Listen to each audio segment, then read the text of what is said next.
Welcome back to Top 5.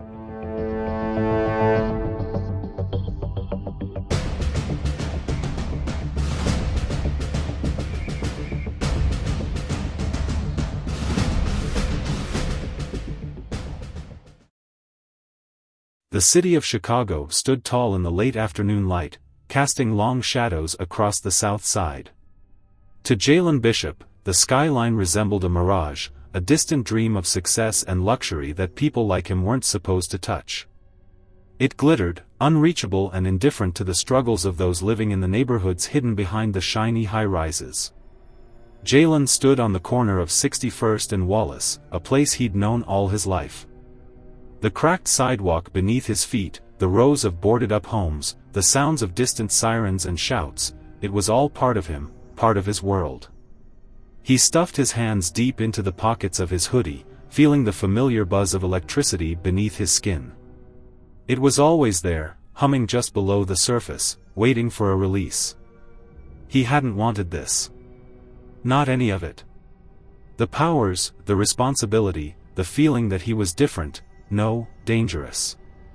He used to think of himself as just another kid trying to make it out, trying to survive long enough to escape the block. But the powers had changed all that. The first time they manifested, he had been terrified. He still remembered the look of horror on his mother's face when the lights in their tiny apartment flickered, then exploded in a shower of sparks because of him. Since that day, he had lived in constant fear, of himself, of what he could do, of how easily he could hurt the people he loved. He kept it all inside, bottled up, hoping it would just disappear. But it hadn't. It had only grown stronger, more volatile. Now, at 18, Jalen found himself standing at a crossroads. His powers were no longer just a secret.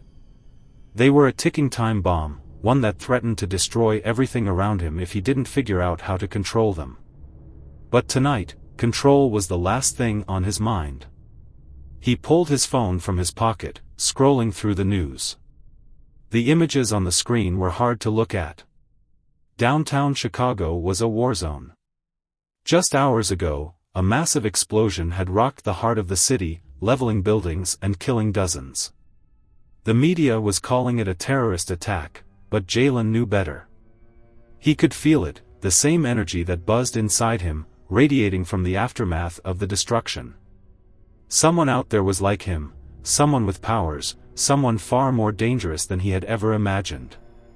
And that someone was sending a message: they were done hiding. Jalen's stomach churned.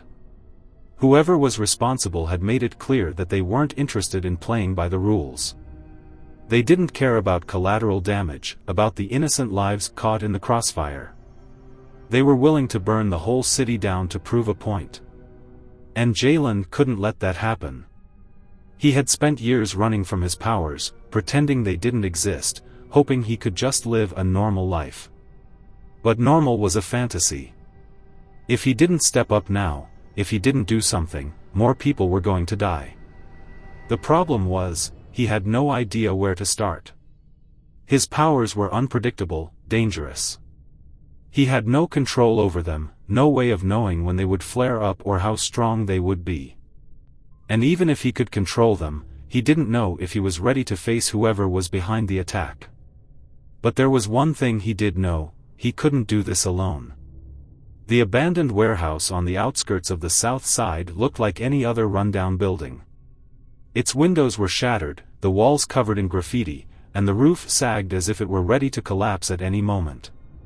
But inside, it was a different story. This was where they met, the others like him.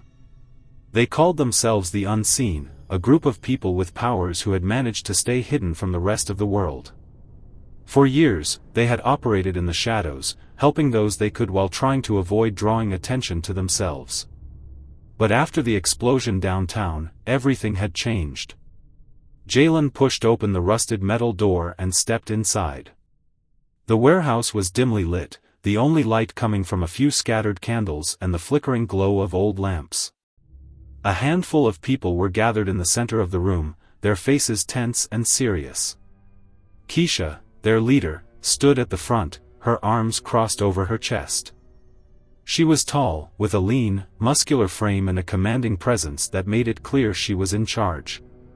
Her eyes narrowed as she saw Jalen enter. "You're late," she said, her voice sharp. "Had to check on something," Jalen muttered, pulling his hoodie tighter around his shoulders. He glanced around the room, recognizing a few familiar faces. Malik, the tech genius who could manipulate electronics with a thought, was hunched over a laptop, his fingers moving at lightning speed. Danny, who could phase through walls, stood near the back, her arms crossed as she leaned against the wall, her expression unreadable. Keisha's gaze softened for a moment, but only for a moment. "You hear about the attack?" Jalen nodded. "Yeah. Whoever did it, they're like us, aren't they?" Keisha's expression hardened. "Worse. They're stronger. More dangerous. And they don't give a damn about who gets hurt." Malik looked up from his laptop, pushing his glasses up the bridge of his nose. "I've been running some analysis on the energy signatures from the explosion. It's bad. Real bad." Jalen swallowed hard. "How bad?" Malik's eyes flicked to Keisha, then back to Jalen. "We're talking city-level bad. Whoever this is, they could wipe Chicago off the map if they wanted to." The room fell silent, the weight of Malik's words hanging heavy in the air. Jalen felt a knot of fear tighten in his chest. He had known there were others like him, but he had never imagined they could be this powerful. Keisha took a step forward, her gaze locking onto Jalen's. "We need to stop them. And we need to do it fast. But we can't do it alone." Jalen frowned. "What are you saying?" "I'm saying we need to find the others," Keisha replied. "The ones who are still hiding.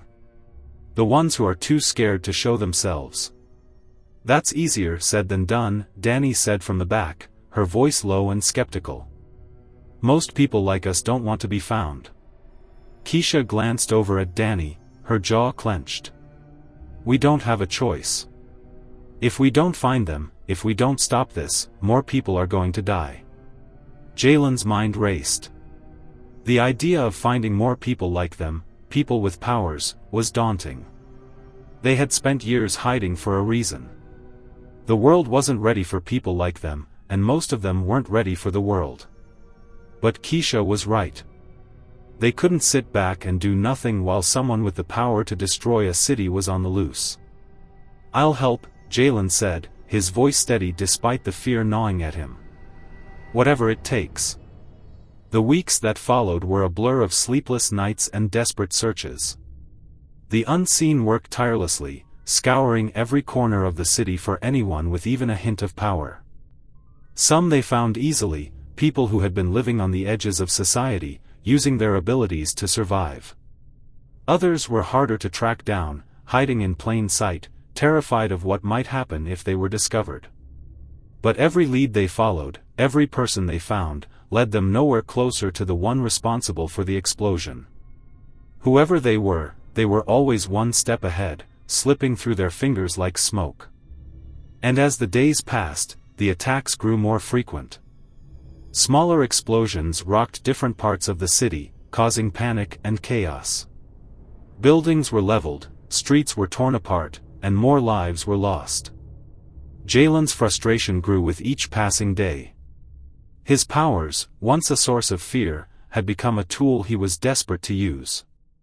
But he still struggled to control them, the energy inside him flaring up at random moments, threatening to overwhelm him. One night, after yet another failed attempt to track down their target, Jalen found himself alone on the roof of the warehouse. The city stretched out before him, a sea of lights flickering in the darkness. But all he could see were the places where those lights had gone out, where destruction had left its mark. He clenched his fists, feeling the familiar hum of electricity beneath his skin. It was like a storm, always brewing, always ready to break. And no matter how hard he tried, he couldn't keep it contained. "You're going to hurt yourself if you keep doing that." Jalen turned to see Keisha standing behind him, her arms crossed as she leaned against the doorframe. I'm fine, Jalen muttered, looking away. Keisha sighed, walking over to stand beside him. You're not fine, Jalen. None of us are. Jalen didn't respond. He didn't need to.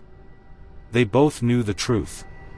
Keisha was silent for a moment, her gaze fixed on the skyline. I know this is hard. I know you're scared. But we can't let that stop us. We're the only ones who can stop this. Jalen swallowed hard, his throat tight. What if we can't? Keisha looked at him, her expression softening. Then we keep trying. Because if we don't, no one else will. The final blow came 2 months after the first explosion. The Unseen had finally tracked down their target to an abandoned factory on the outskirts of the city. It had been a long and grueling process, but they had pieced together enough clues to pinpoint the location of the next attack. Jalen stood outside the factory, his heart pounding in his chest. The others were with him, Keisha, Malik, Danny, but the weight of what they were about to do pressed down on him like a lead blanket. Ready? Keisha asked, her voice steady. Jalen nodded, though he wasn't sure if he truly was.